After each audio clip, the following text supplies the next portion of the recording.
And we are live. Hello again, good evening, and welcome to Forever Rugby on Forever Sports. And it is a Thursday night, the Rugby Fan Forum with myself and Mr. Rian. Hello, Rian, how are you? I'm good. It's nice to be part of this Lions fan club stream tonight. I think it's going to be a good one. Yeah, well, at the end of it, it's what the people want and the people deserve. Yeah. It's Yeah. as the best team in the country right now. Mm. It's been a nice few weeks actually, and the Stormers fans have all gone to hiding. I see none of them are coming onto the podcast tonight because they're all woefully embarrassed about being Busy. below us on the log. So in that 10th, it could never be my team. Sitting in 10th, and the Sharks. Well, we'll talk about the disaster that is the Sharks in a bit. But right, over the next 35, 41 minutes, we are going to be talking about the URC. We're going to be looking at last weekend's games and the results that we had. Some very cool games, some very interesting results, and a very interesting looking table. And we will also then be looking at this weekend because it is European rugby time. It is the Champions Cup, the Challenge Cup, Mm-hmm. and it's going to be a very couple of cool games actually. Saracens versus Bulls on Saturday should be quite a fun one. But let's talk about the URC first, shall we? And I think we can start with that demolition on the Bulls on the Oof. Sharks. I mean, every single time we think it can't get worse for the Sharks, it gets worse for the Sharks. Every week you're like, okay, this time they'll do it. Look at this team now on paper. And then they just carry on tripping over themselves. They had the little Dragons interlude and then right back down to the bottom of the table. I don't understand it. I was at Ellis Park, so I couldn't watch the game, but you walk past the TV and then you just see another 10 points added to the score for the Bulls and the Sharks still on 3. It's very weird. I don't know what's going on there. All the parts are there and they're just not fitting together. It's been a very weird one. You'll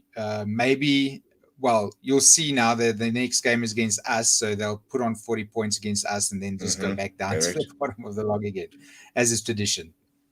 Yeah, and it's weird because obviously the whole thing was the Springboks came back and stuff like that, and there'll be a different team, and that's what happened. The Springboks came back, they had the Dragons result, and you went, okay, there we go. Even Etzebeth's playing some of the best rugby he's ever played in his career. But Pimpy looked good, Jane Henderson looked good. The kind of had a nice game a couple of weeks ago, and you're thinking, right, well, we almost even started to see a bit of identity in that Dragons game, but last week it's just an absolute disaster. I think maybe a combination of two things, because I do think that we need to give the Bulls a lot of credit because they are looking like serious contenders this season.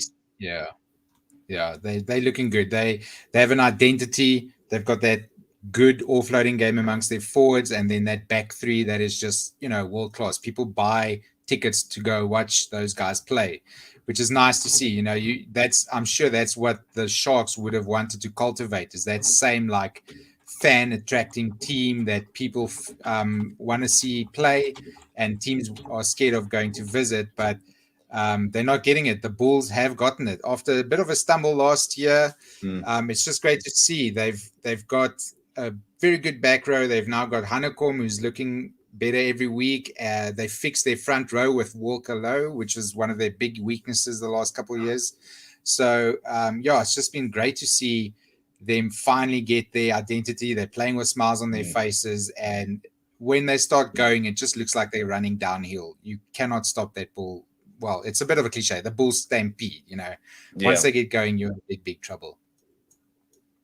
Yeah, and I think it's been interesting for Jake White who admitted mistakes he made last season, in the last couple of seasons, where he didn't rotate squads, for example. He, wasn't really willing to change and adapt. And I think we've seen a very big shift in that with the Bulls this year, is that they have been more willing to rotate the squad to give people a chance. And he's also rewarding form. Cameron Hanekom's coming out of nowhere, played brilliantly. And he's going to sit there and say, right, well, I'm gonna pick him. Stedman Khans. Everybody thought that Kenny Moody was going to come back and just grab that number 13 jersey. And Jake White said, well, what must I do? Well, I mean, Khans is playing off out of the socks, so I'm going to back him at the end of the day.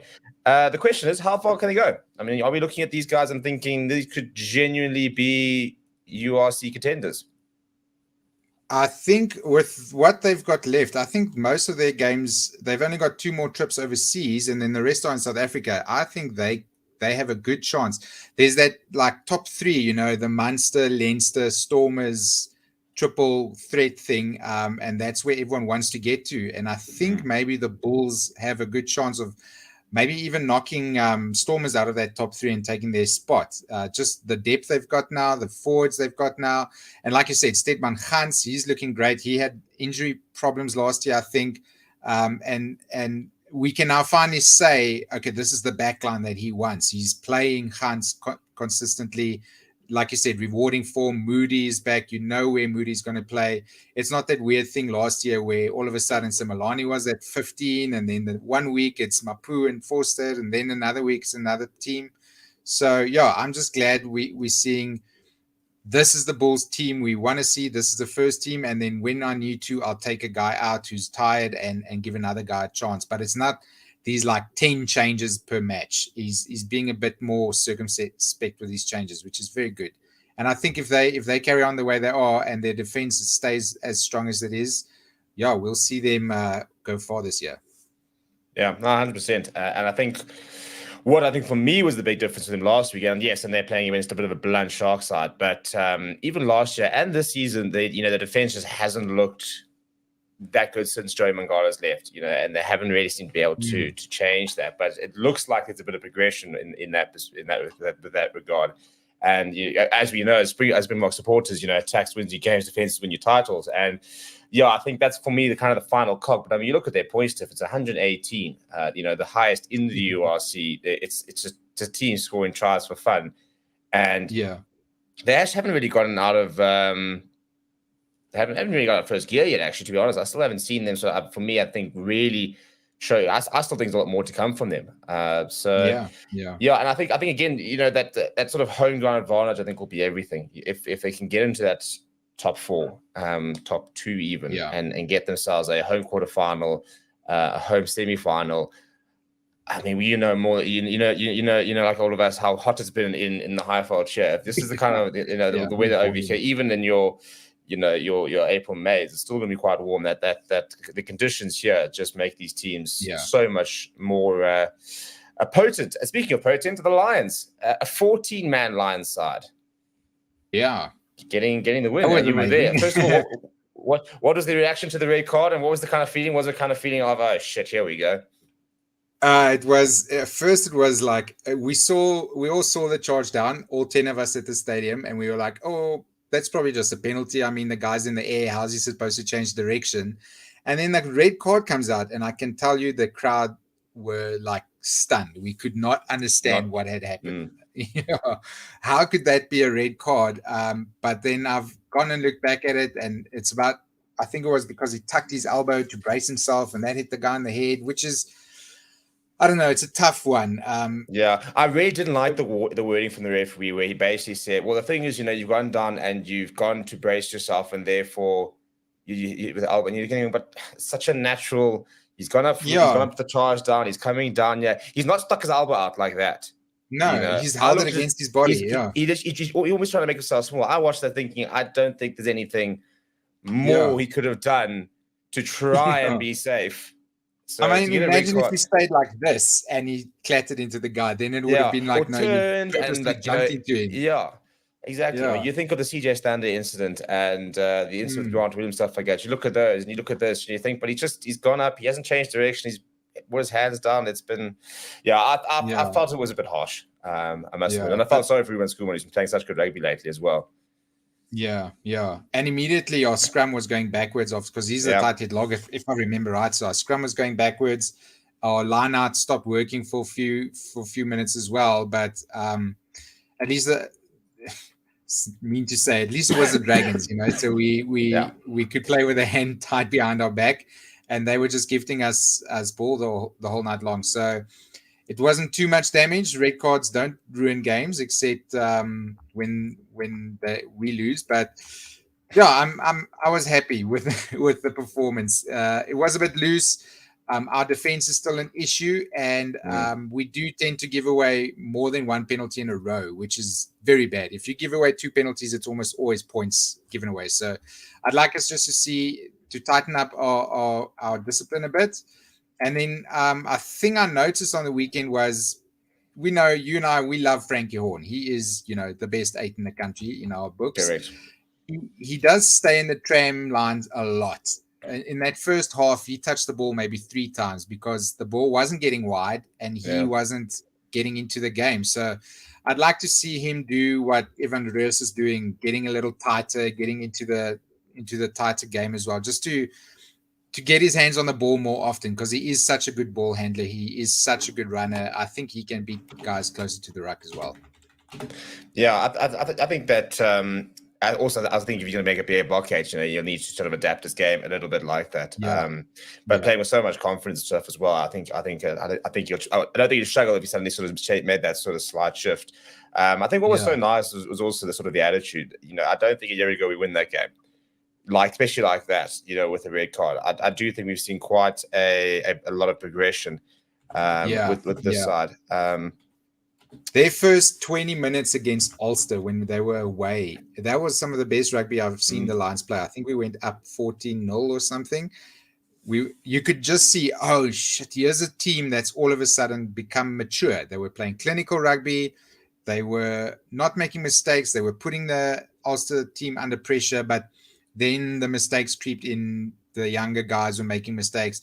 So every now and again, this incredible Lions team rears its head, and then the inexperience just pulls it back down again. So just keep at it, keep going, get the leadership going, and I think we will become a very tough team to beat.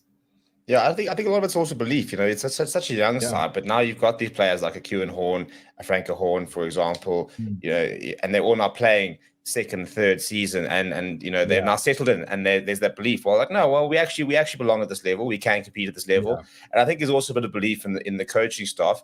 I'm going to bring in Kel, who has joined us. And Carl, before you go, we're going to throw it back to the Sharks a little bit there. I had an interesting conversation earlier, and somebody was saying, I think on the channel as well, that the Lions' biggest problem is Ivan van Rooyen. Now, Rion, where do you sit on the whole coach thing? Because I actually sit there thinking I've got no gripes with Ivan van Rooyen, because I look at the Lions on paper compared to the other teams. I look at the performance on the field, and I sit there thinking, I think we're still continuously punching above our weight. So I think it's harsh criticism on him. Where are you sitting in that camp?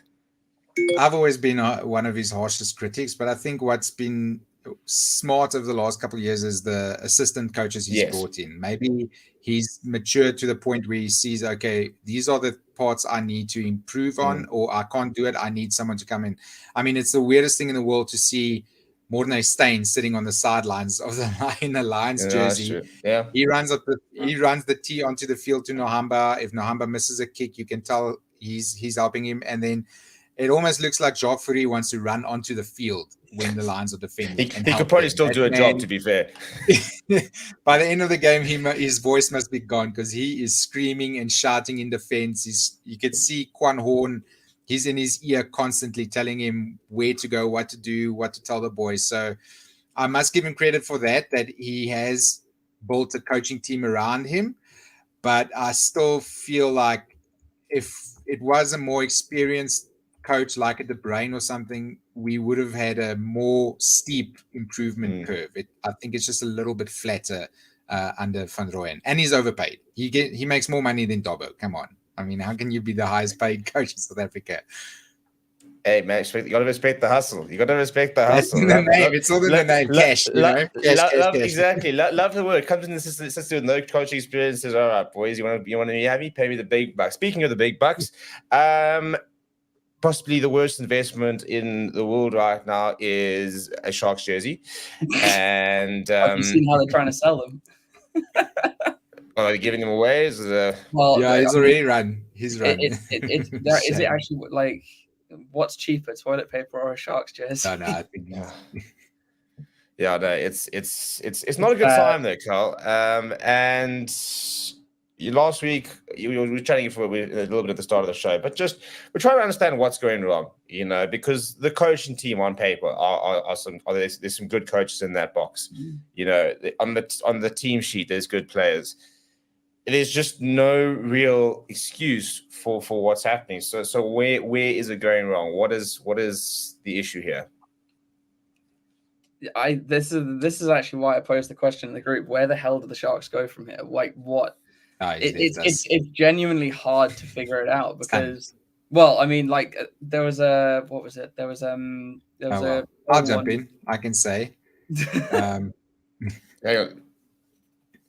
What you know what's wrong here? I don't know. I think it's.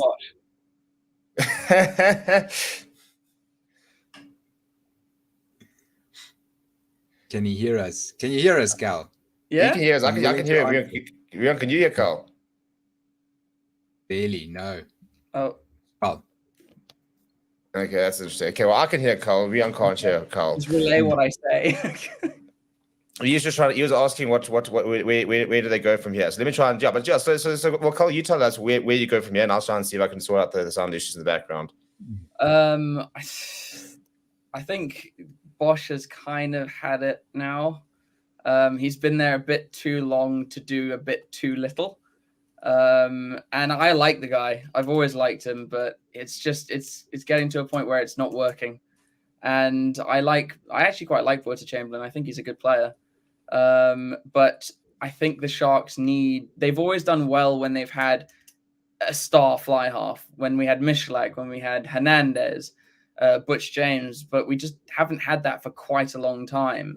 And you can look at our worst seasons in recent history, and they've always been that we've always had a season with a crap fly half. I remember like when Rob Dupree was playing for us at 10 ahead of Cohen Bosch when he was actually good. And I've just never been so angry as a Sharks fan, even more so than I am now. And it's not a coaching problem. Like John Plumtree is too successful for it to really be his problem. He's been in this environment before. I don't know. We filled our team with high profile players, and as soon as they leave, we're screwed.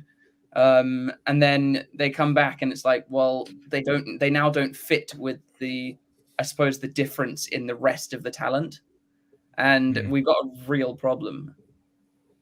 So my biggest question is you go and sign Sia Masuku, who had a brilliant season at the Cheetahs. He hasn't played yet. And he's not on the injury list. He hasn't played a minute. They've got this massive injury list. He's not on it, and he hasn't played. So what? And my question is, well, what is there to lose here? Like, why wouldn't you give him a go? Same thing. I mean, you go sign Diego Polis, for example. You go and sign a couple of really big players, and we just haven't seen them. I mean, do you think? Yeah, I don't know. I mean, Rian, do you have any ideas of why we haven't seen a Sia Masuku, for example? I've heard people say, well, I don't know how true it is. Obviously, this team wasn't built by Plumtree, Yeah. This was a team built by people who came there before him. We don't know if he wanted to buy any of these guys, and now he must make it work. So that's the first thing.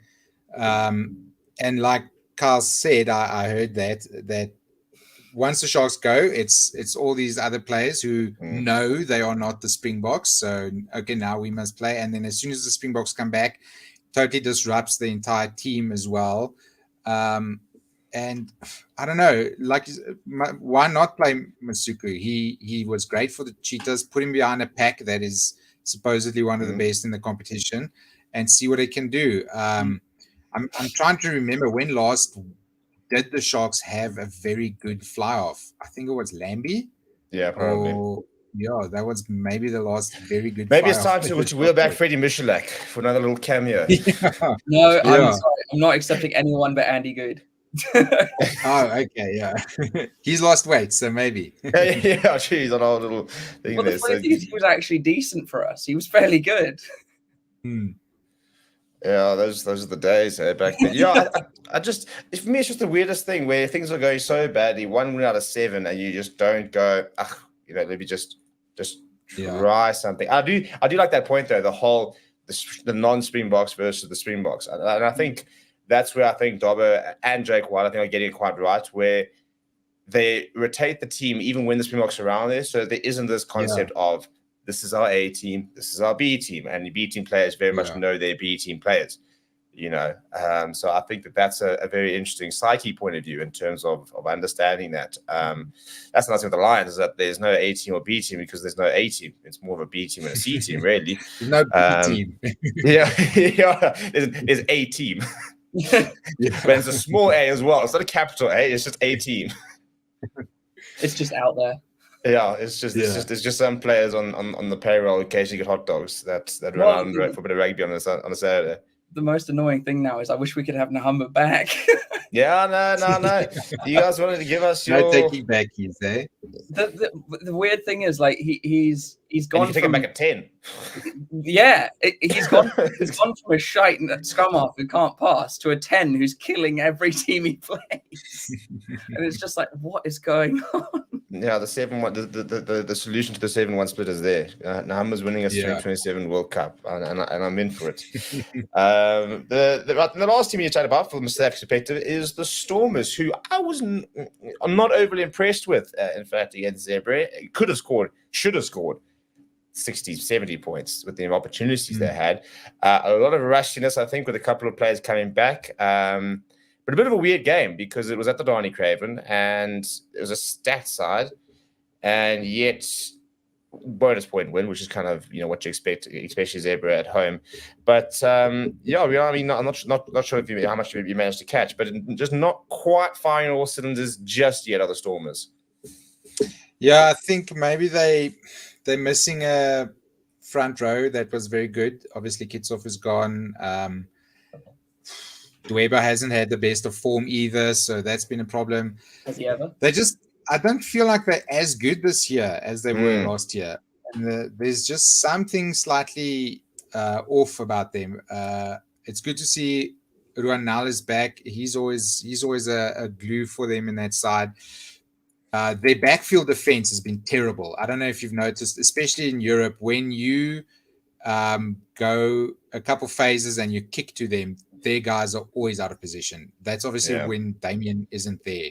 They are just at 6s and 7s. The ball almost always bounces, and it's a big problem for them. So that's one of the parts teams are exploiting them. And then Zebra has a very good maul and scrum. I didn't watch the game live, but I'm assuming they were getting some go forward at the set pieces as well. So I just think, they have the same issue as the Sharks. A few Boks came back now. There's going to be a bit of cohesion that needs to be built, but it's not like the Sharks where Dobbo doesn't know the guys coming back, like Plumtree. He doesn't know the guys coming back. So he knows how to integrate them. Hopefully they'll be able to gel a bit faster, and that backfield can be better with Damien there, who can control them a little better. And then they should be good to go. Just they don't look as good as they were last year. So hopefully they can sort themselves out. Yeah, I think I think the Boks coming back will change a lot. One thing I will say is I don't think I've seen any Springbok come back into any of these teams and look sluggish or rusty at all. I'll tell you what, Damien Willems hit the ground running and looked absolutely brilliant again last week. Willie LaRue started like a house on fire at the Bulls. Kenny Moody had a bit of a strange game last week. Had a very good first half. I mean, the second half, a bit of a tricky first half. But all the Springbok seeds have come back and be in pretty good form, which is good to see, because often sometimes you do see some of these players take a while to get going in the season. And going into this weekend, they're going to need to really pitch up. But so in terms of where we're sitting here, and then Munster Leinster getting that victory over Connacht. Jacques Inaber off to a winning start. Carl, do you think Jacques is what Leinster needs to win some trophies this season? Well, hopefully he'll give him that BMT like when it comes to playoffs, which, let's be honest, South Africa abused at the World So yes, most likely. And let's be honest, he's got a coaching role walked into arguably the best team in the competition. So quite a nice place for him to be. But, the one thing with the Stormers, yes, they may not have played that to their best against Zebra, but they were still a pretty good victory. And Zebra put away the Sharks. Not that that's difficult. And... Look, I mean, not every team is good as the Lions can put 60 points on Zebra. There are levels of the game here. Tough to put that many points on. But you see the point. Like, and the nice thing, seeing Connacht should have beaten them. Let's be honest. I was so upset. I watched the highlights because I didn't get. No. Because Chris's treble or it was double, whatever we had last was Leinster winning. So we needed In fact, I think it was okay. actually ruined. it's So, good in the long run. yeah, we needed a Leinster win. So okay, so it was good for you guys. Yeah. I don't really care anymore because like the Sharks have basically ended my will to live. But it's good. It's like it shows just BMT, you know, in the dying minutes of the game or even overtime. And I think the difference is, you know, the Sharks, their Springboks came back and absolutely just destroyed the Dragons, but they should have done that anyway. And then they get absolutely destroyed by an actual team. And it's like, okay, so that win actually did nothing for us except probably put a bit of complacency in. So I think despite the scoreline of that match, it actually sent us backwards because it was like, oh, you know, we just haven't been performing till now. No, it's like, you're still shit. You were just less shit than a really shit team. And that's with your Springboks. That's even worse. So I think Leinster are in a good position because they didn't particularly play well. Connacht played well, and yet they still won. So yeah, they're certainly gearing up for a good season. I think they've got to win something this season. I mean, we're talking about Leinster side, which have underperformed for the last few years. They've still, the Irish Shield champs. I don't know what you guys are talking about. They like the one. I mean, look, it's no Qatar Cup, but it's not a bad title to hold. But yeah, it's a strange one. And last year, in fact, I apparently upset some Irish fans where I said that they were a little bit complacent about the URC, and I referred to Andrew Porter comments where he's talking about, you know, the stars on the jersey, you know, the stars on the jersey from the URC and stuff like that.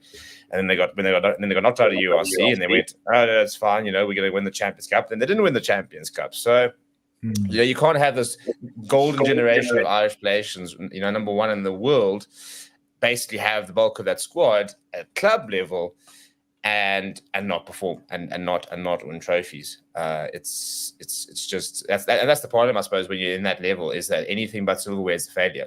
You know, you could get to two finals, lose both, and you look back and then you look, that's a failed season. Whereas the Lions got to playoffs for the URC would be a massive success for the season. Champions Cup rugby, baby. Could you imagine? It's coming. It's coming. And Zebra have already succeeded. They beat the Sharks. So they haven't really had a much better season last season. They didn't win a single game. So but right, gentlemen. Yeah, and drawn once, so they're off to the thing. Right, guys, we've got European rugby this weekend. The EPCR competitions. It is no longer the Heineken Cup, it is in fact the Investec Champions Cup. Yeah, so I mean, one of the most iconic names is no longer. Some very interesting games this weekend. But before we look at that, myself, you know, talking before we went live, and we were just saying it's interesting how people just don't really seem to care about these tournaments in the group stage phase. It's like the teams are sending out youngsters and none of them are traveling with their sort of a lot of them aren't traveling with their top side and stuff like that.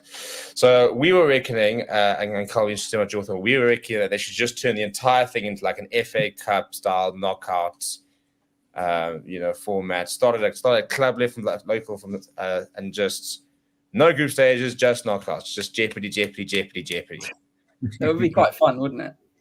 Yeah, I mean, the Lions are sent over their second side to go to France. What's the fun in that? You know, they actually might still win. So yeah, because it's the problem with the group stages. It's just a case of teams play their sides for their home games and hope that'll be enough.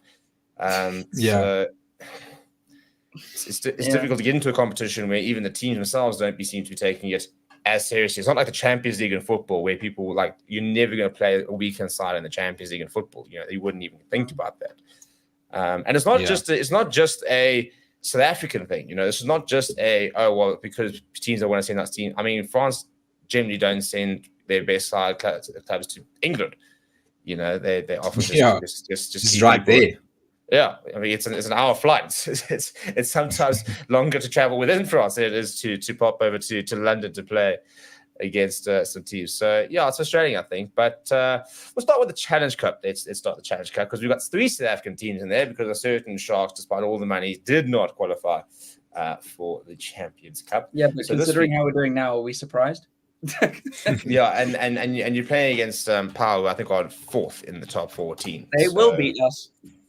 Well, yeah, I think Don't they have Whitelock playing for them? They've got like 3 New Zealand like All Blacks playing for them now. That's where all the All Blacks always goes, to POW. Oh, so that's Champions Cup. Yeah, Yeah, I think they've got a pretty good team.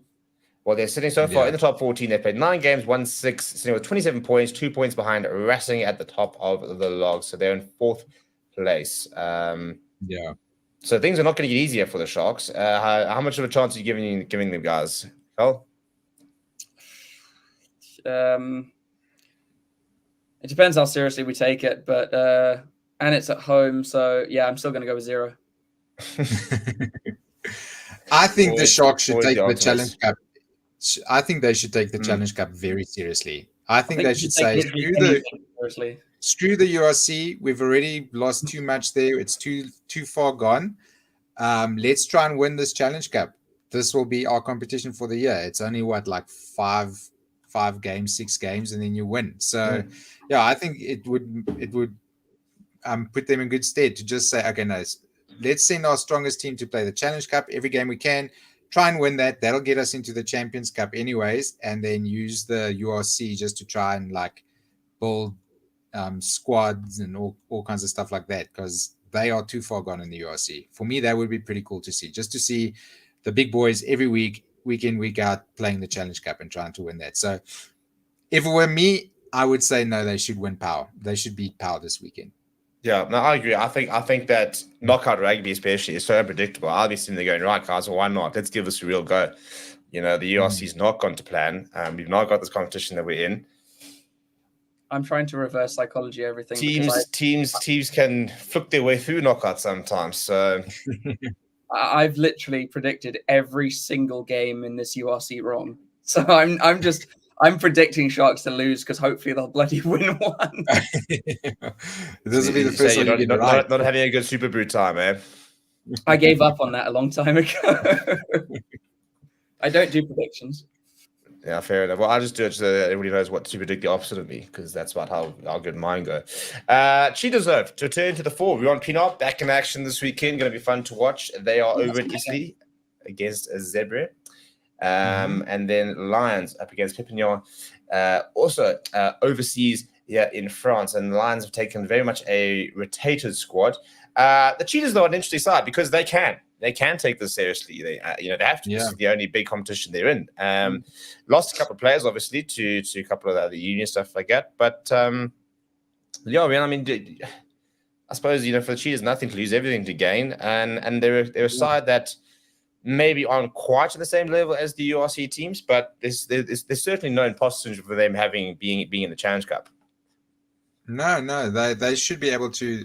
I see the Challenge Cup as it's kind of a Currie Cup level thing, except for 2 or 3 teams. Maybe they are some teams in the like that Lyon team from last year in the final. That was definitely good enough to be in the Champions Cup.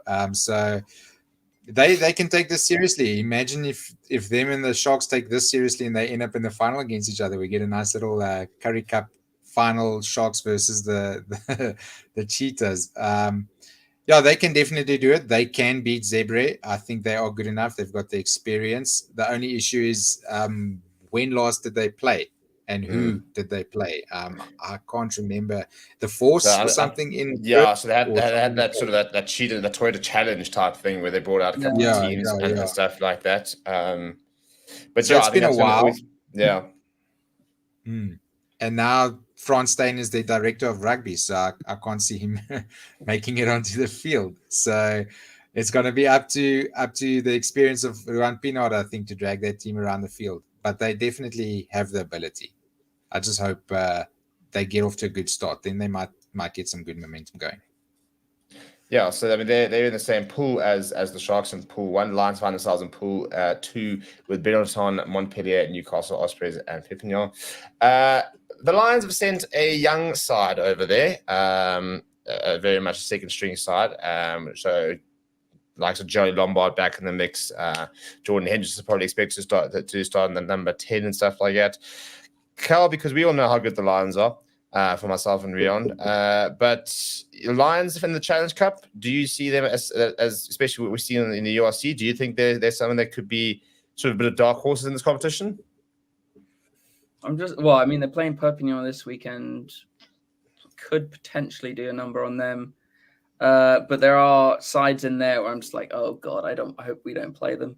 We do have Montpellier away, which is not going to be fun. Yeah, Montpellier is a big one. Yeah.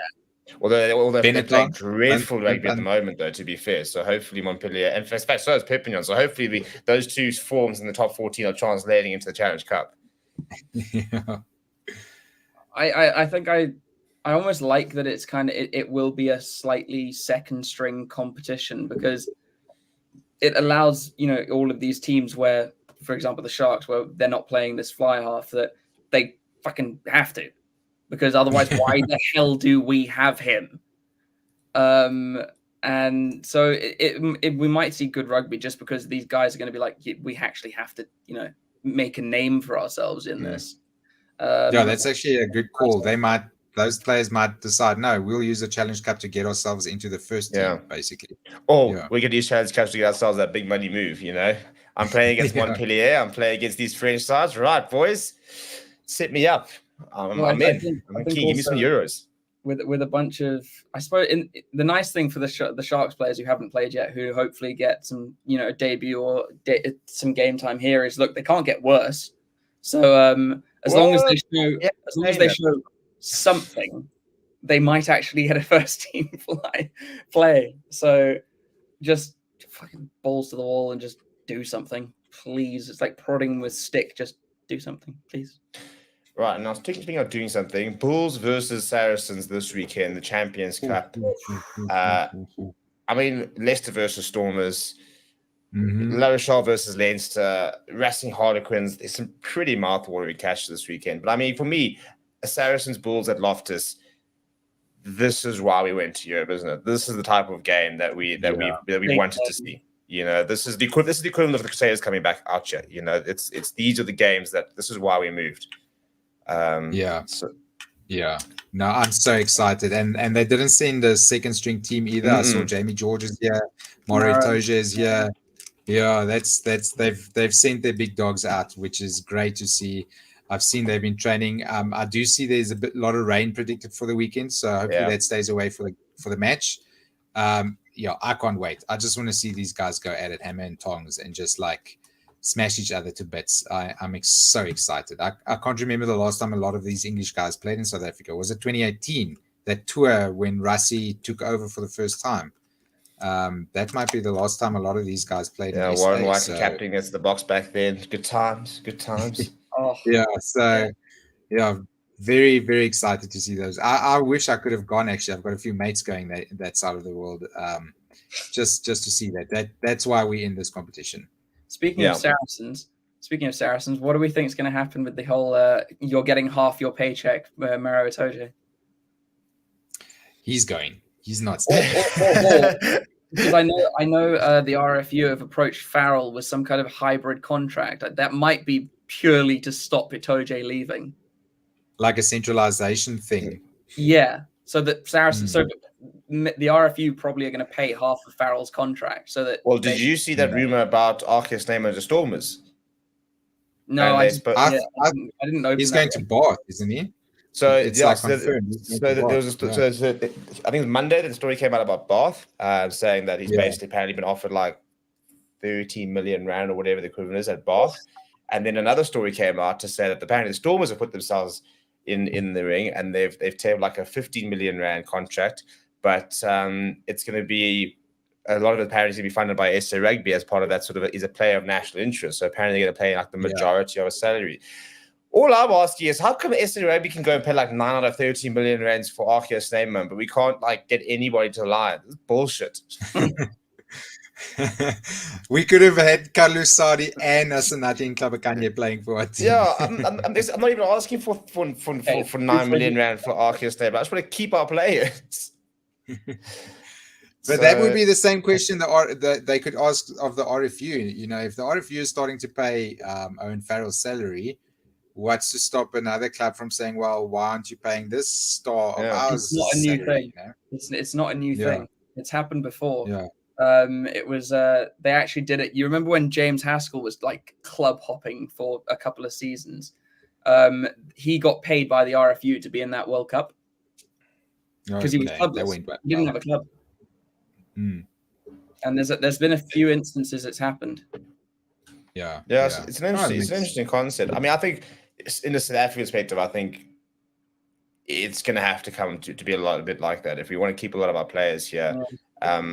You know, because the unions won't have the money, you know, to sort of match these contracts. So I think if you do then go and say like 20 contracted Boks, for example, and you go with players of national interest like an Archias Neyma and even Etzebeth, for example, and they do assist with that. So I think that'll help us a lot with keeping players in the country.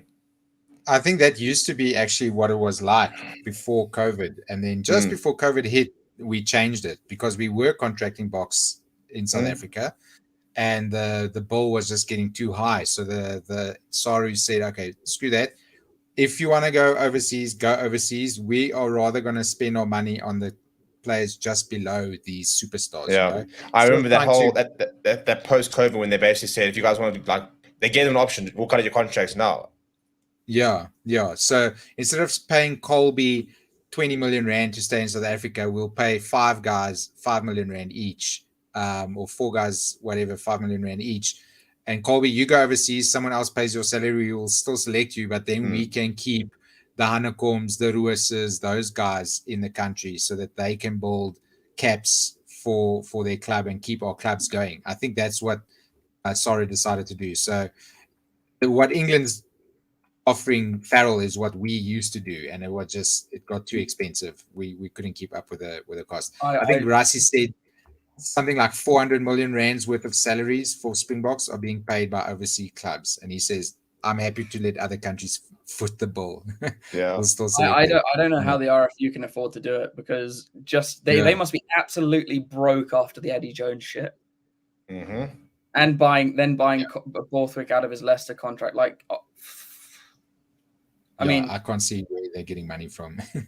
Considering the absolute shitstorm that Eddie Jones brought to Rugby Australia, and it's just left in his wake, it's quite incredible. Yeah, and then the big news for Australia, Nwangeli Tawase walking away. Don't blame him. That World Cup would have depressed anyone. Yeah, no, that's let's not go to Rugby Australia because they're in big cuck. But Leicester versus Stormers. So just by the way, I was looking at some of the players who come down here. So it's actually going to be a bit of a homecoming for Ivan van Zyl, who has travelled with the Saracens. So he'll be featured back at Loftus, and then Jamie George is over there, Mario Toje is here, I believe in Polis here, Theo Dan. So it's quite a few England international, which is cool to say. So as Double says, anyone but Toya better go to Loftus. If you can't go watch the game, there's something wrong. Yeah, I think it is. I think you've got to have your own plans this weekend. Care December is to full swing here, people. You know, go and watch a bit of rugby. Last week of work, go have a jolt. Exactly. And then Leicester versus Stormers. Hopefully Jasper Wiese running into Evan Ruiz. These are some of the matchups that we can get excited for. Yeah, Pollard versus Marnie. Yeah. Oh, I can't wait. I know Marnie's a nice guy, but I'd want to settle a grudge there. Yeah, I wonder what the way it's freezing cold now in England, so I don't know that won't really suit the Stormers. I hope they go over there ready to go into the trenches, because that's going to suit Jasper Wiese just fine. Yeah, no, but I mean that's the thing that I think is so cool as we get to, that's kind of what we've been robbed with all the players going overseas. We robbed these sort of matchups. So to see Pollard versus Liebach in a Champions Cup, for example, is flipping awesome. And again, this is kind of why we join these competitions. It's because we can get these sort of games. And I've always said, I think, this is going to be so beneficial to our rugby in terms of playing so many different types of teams all the time. Because, Super Rugby, we played against 4 New Zealand sides who are all pretty similar in the way they play. Obviously, have their individual nuances, but, the New Zealand brand is the New Zealand brand. and then you played against the Australian sides, and then eventually we sort of added an Argentinian side. But now when you go to the Champions Cup or the Challenge Cup and the URC, you're playing against Italian sides, French sides, Irish sides, Scottish sides, Welsh sides. And even you look at the Premiership and top 14, there's so many teams there that there are teams that are completely different, you know. There are teams who are big, very forward-based. There are teams who like to play quick and stuff like that. So I think that's where, for me, you know, the value of going to the competitions and start coming is the exposure they're going to get, not only to conditions, but to just so many different types of teams and different types of rugbies. You know, Cameron Honecker, for example, could play for 2 seasons for the Bulls. By the time he debuted for the Boks, he could have played against teams from all the Six Nations sides. He could have played against so many international players from different international players as well, Argentinians, Italians, and stuff like that. I think from that perspective, I think the exposure is so much more compared to Super Rugby. So the question is, do we miss it? Are we happy with the Champions Cup now and stuff like that as we go into this weekend, or are there still a little bit of nostalgia? Because Chris still misses Super Rugby. I don't miss it much, to be honest. I miss it just purely for the Saturday morning 7 o'clock rugby thing. You know, that was like how we grew up. But I think once the money starts rolling in, I'm really not going to miss it that much. And just sort out the format. If they can sort out this format so it makes a bit more sense, because I'm not even going to try and figure out who's playing who. I'm just going to see, oh, the Bulls are playing the Saracens. Cool. Let's watch that. Until they tell me, okay, now it's the semi-final. I'm not going to care too much about the format. But yeah, I do enjoy the prestige of it, playing in places like Paris and all that kind of stuff. And then we still get to have our cake and eat it, because we still get to play Australia and New Zealand in the Rugby Championship. So I feel like we've got the best of both worlds going now. I'm really enjoying it. Cal? I mean, I've always loved Super Rugby, so yeah, I do miss it. And I think certainly Australia, and I'd say New Zealand is suffering badly from South Africa's exit, and they always were going to. I loved Super Rugby with such a passion. It was probably like the first tournament that really made me love rugby. Because I was seeing people like Milner Scudder like break people's ankles for fun. I do miss Super Rugby for what it was. I do watch it still, but only when there's a New Zealand team involved. If it's an Australian derby, I'd rather gouge my eyes out. But it's a strange one, and I think South Africa overall will benefit more from where they are now, financially, obviously. But New Zealand's always been your biggest rivals, and I think there's been a little bit of love lost there, just from watching the Sharks get to a quarterfinal and then get beaten 42-0 every year. But yeah, I think I missed the games where it was like, the Lions would get spanked by every team and then turn up and beat the Chiefs by like 80 points to 70 or something like that. And it was like out of nowhere. Yeah, there was a certain amount of chaos in Super Rugby. There was always that chance for those kind of results. It was great. It was always with the Chiefs, always. Like the Stormers game where the outlandish offloads came out was against the Chiefs. Yeah. No, well, I think certain teams just lend themselves to chaos, and the Chiefs we're playing on them. Right, guys. So let's just wrap this up in terms of a couple of predictions. Carl, I'm going to give you the Challenge Cup, and Rian, you can do the 2 Champions Cup games. Carl, Challenge Cup, we'll do the South Africa games. Zebra versus Cheetahs, Sharks versus Power, and Pipignon versus the Lions. Where are you seeing those 3 games going? It's different. The Cheetah Zebra one is actually probably the hardest because we just don't have anything to really go off for the Cheetah. Did you say? And Zebra's been looking better as well. Sorry, Carl? Did you say Ruan Pino was playing 10? Well, he's been in the squad. I know he's been playing 10. He's there. I don't know what he's playing. Yeah. I mean, I'm sure he will. I'm going to go Cheetahs on that one. Okay. So Cheetahs, 1 essay win in the bag? I think Sharks are going to lose because if I say they're going to win, they'll get absolutely hammered. And then the other one's Lions Perpignan. I think Lions actually will take that one. You got 2 out of 3 ain't bad. I'll take it. Team. Yeah. The Lions carry Cup side. No, James. As long as they're not eating hot dogs. The team to win is going to be the Sharks because it's the only one I said that would lose. Yeah, fair enough. Right. Well, we'll have to visit that next week when we see how things go. And then next week's couple of calls. Next week's actually Cheetahs versus the Sharks, a nice little SA derby. Lions hosting Newcastle, and then Rion Champions Cup, Saracens Bulls, Leicester Stormers. Where are we seeing these games? Definitely.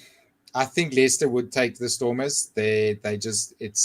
Stormers do not like going into the cold weather, so I think that should be with Pollard there. Yeah, he's playing well. I think it should be Leicester there. They made the semis last year, Leicester Tigers. So I think sorry for the Stormers there. They haven't been traveling well, and then I think the Bulls should be able to take it against the Saracens. I think that it's going to be if it's a bit drier. If it's very wet, it might be close, but I think the Bulls should still take that. They've got the pack, they've got the back line. I think they should take that one. Yeah, well, Saturday night, so it won't be as hot as the last couple of weeks, which will play into a bit of the Saracens' hands. I think if the Bulls were playing at 5 o'clock or 3 o'clock kickoff and it was baking as it has been, then I think they could very much use that to their advantage. But I think very, very cool, couple of very cool games this weekend. We'll have to come back and see how those predictions are played out next week. But gentlemen, thank you very much for your time, and enjoy the weekend ahead and the last week of work. This time next week, it'll be when we do the fan form. From the South African perspective, we'll be done for the year, a lot of us, because I'll be almost holiday. Yeah, so next week Friday is Bok Day over here. So listen, Kyle, when you return to living in a country that wins the World Cups, you'll know what that's like. But that's never going to happen. Yeah, no, so unlux. But chaps, enjoy the last week of work and the weekend of rugby, and we'll see you guys all next time. If you guys are new to the channel, welcome. Please do smash like on the video, subscribe to the channel as well. Come and join us on the watch along this weekend. We're doing sevens. We're going to do. I have a lot.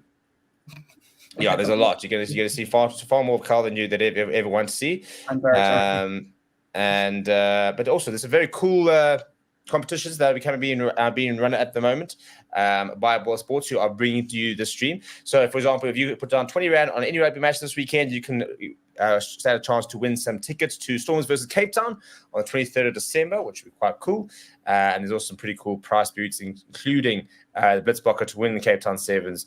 They've got a prize boost on that as well. So go and check out BOYLESPORTS, get involved, and you can win. They also gave away some tickets to the Sevens this weekend. So if you are in Cape Town, enjoy going to watch the Sevens. It is something that I've decided I will be going to next year. To go and experience it down there. So we'll be live for all the Sevens this weekend. We'll be live for all the Champions and Challenge Cup games featuring South African sides. So we'll see you guys across the weekend. Also, if you're a big football fan, we're going to be launching football this weekend over on our dedicated Forever Football channel as well, with a whole bunch of watch-alongs there. So, there'll be content from us all over the weekend. Gentlemen, enjoy your evenings. Everybody else, enjoy the rest of the week, and we'll see you guys all next time. Cheers, guys. Cheers.